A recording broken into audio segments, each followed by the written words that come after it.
Hello and welcome to another episode of Create, Lead, Live. I'm Emily Wilkes and I'm really grateful that you've joined me for today's session. Today I'm going to be chatting to you about what happens when you raise your energy and well-being is that you begin to know exactly what to do next. And I think this is such a powerful lesson, and it's sometimes kind of the opposite to what we're taught, really.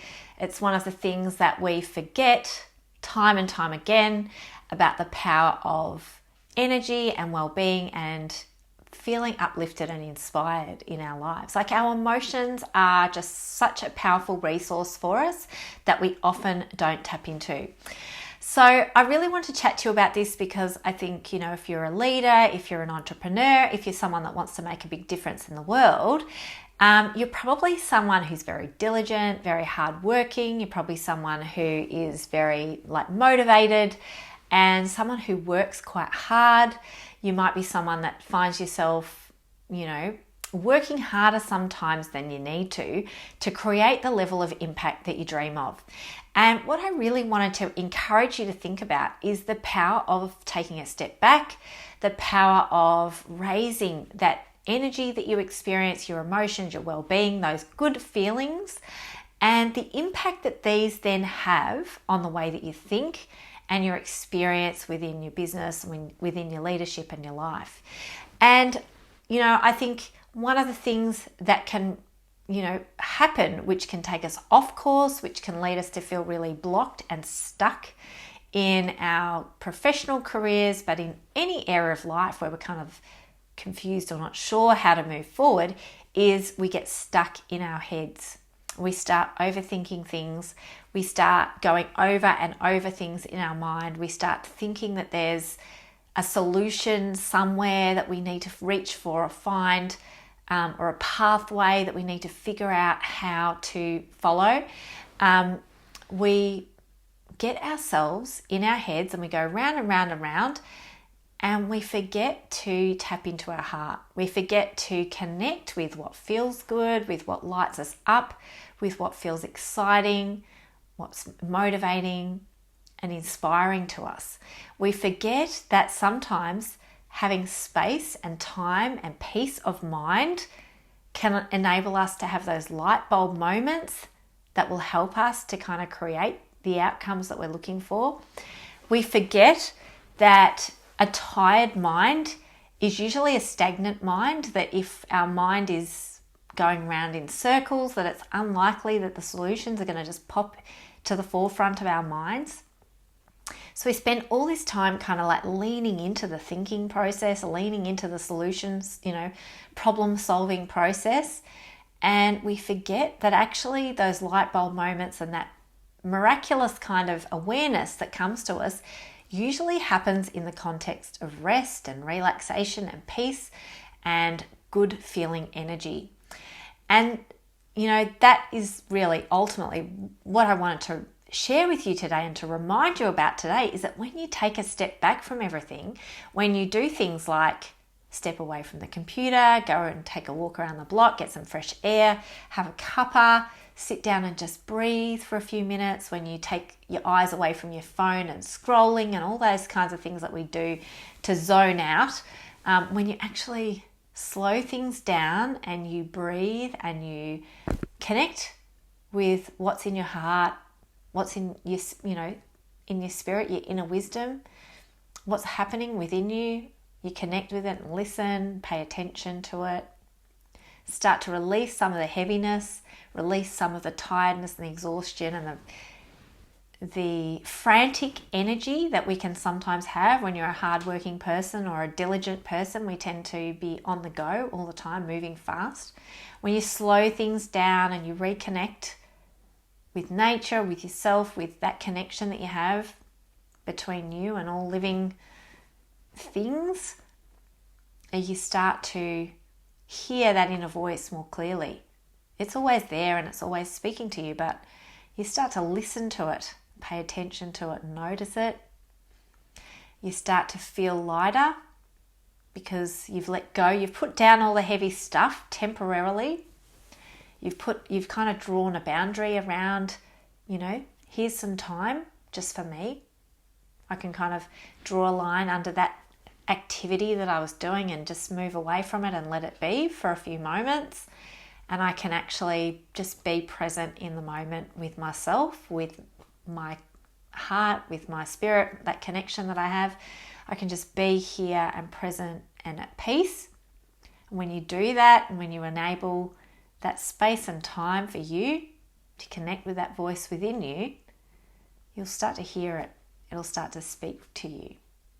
You'll start to listen. You'll start to honor it. You'll start to be aware. You'll be nodding to yourself like, yep, that's exactly what I needed. That's exactly the idea that's going to help me. You'll start to feel fired up and inspired again. You'll start to feel raring to start moving again, because you'll be like, I know exactly what to do. I'm not questioning or doubting or wondering anymore.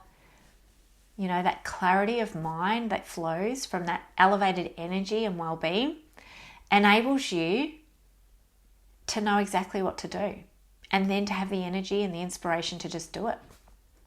To not have to overthink things anymore, to not be stuck in your mind, to not feel bogged down, to not feel like things are heavy, to not feel like it's clunky and it doesn't make sense, or things you're not able to piece together what you need. Instead, things become simple. They become clear. The path becomes about putting one foot in front of the other instead of trying to do 1,000 things.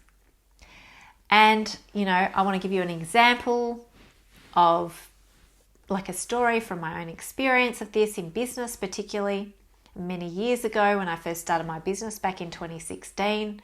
I had a few months where things felt really hard. Like, I was so excited to be in business, creating that business that I dreamt of. But I had no idea what I was doing. I'd never had a business. I'd never had a business to that extent before, where I was full-time. This was my time to create my business. I had so many ideas, so many things I wanted to do, so many fears about showing up. I had so much kind of going on. I had a vision and I did a lot of the background work, but I wasn't necessarily making the progress in terms of bringing in clients, bringing in money. And I found myself kind of exhausted because I'd kind of exchanged like an organizational leadership role where I was busy and doing heaps and, you know,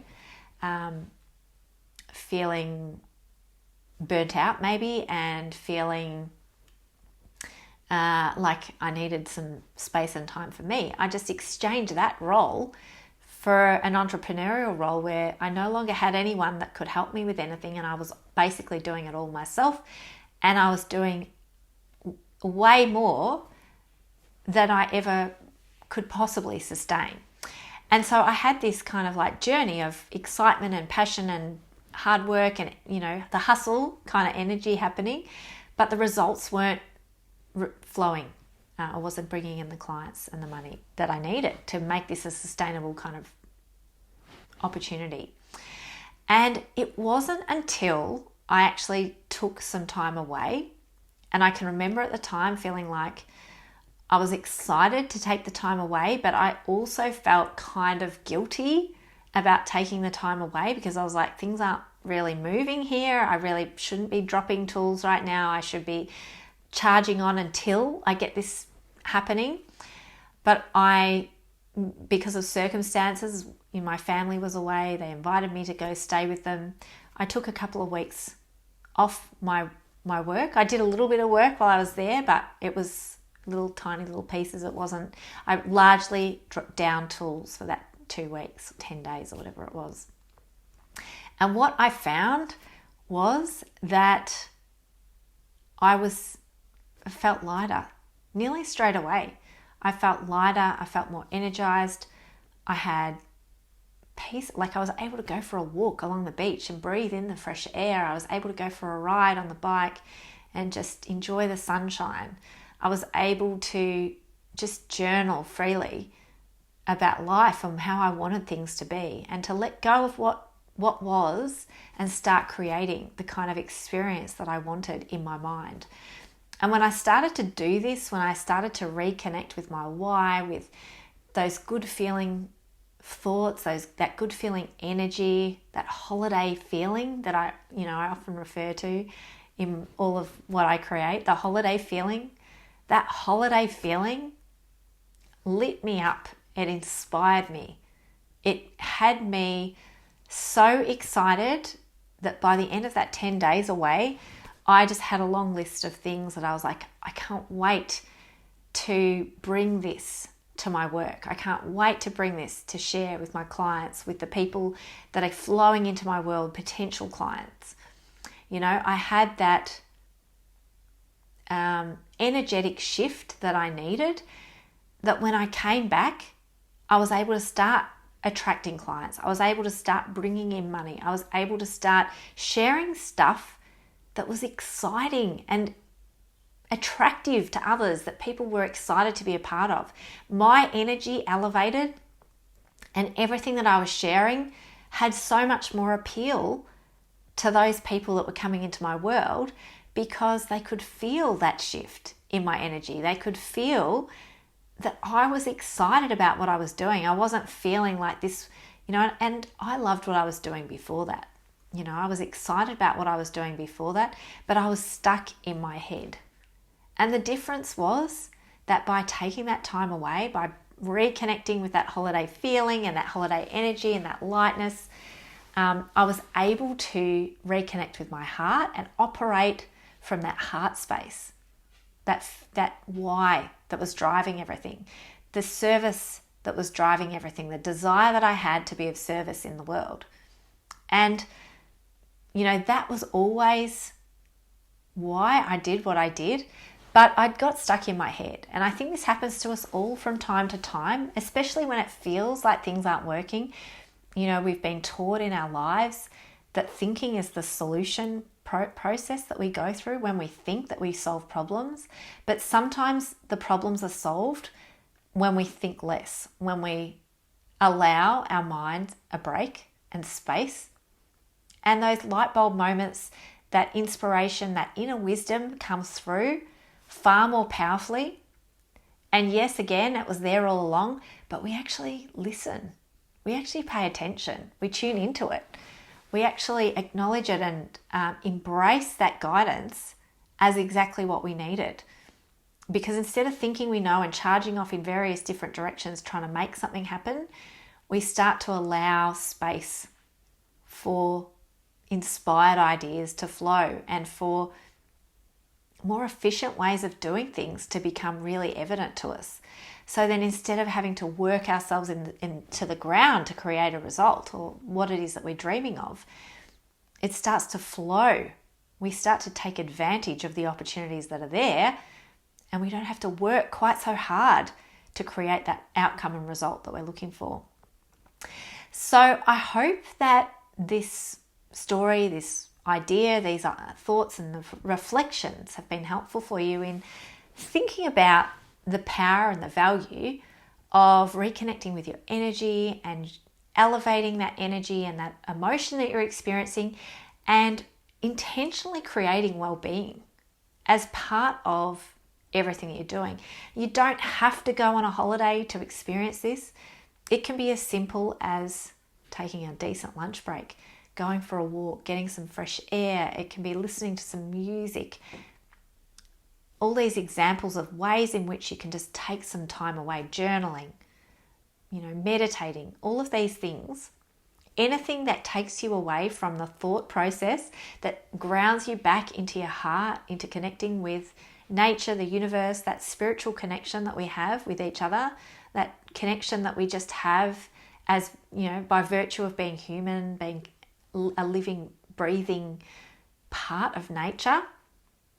When you reconnect with that essence of who we are and that force of life that's flowing through us, then our mind just becomes a tool rather than the whole way of being that we bring to our lives. It becomes a tool that we can use, but it doesn't become something we rely on as the solution to all our problems or challenges.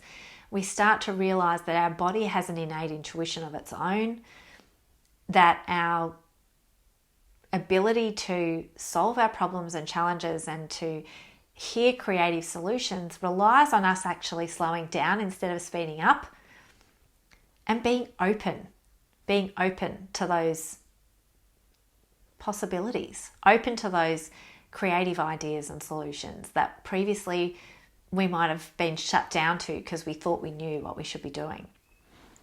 So I hope that you've enjoyed this episode and that it's been of use to you. I'd love to hear from you about the value of taking time out for you, how you create that holiday feeling, that light feeling, that energized feeling in your own life, how you create it, how often you create it for yourself. Is it something that you do each day? Do you try to bring out that heart-based connection in what you're doing every day?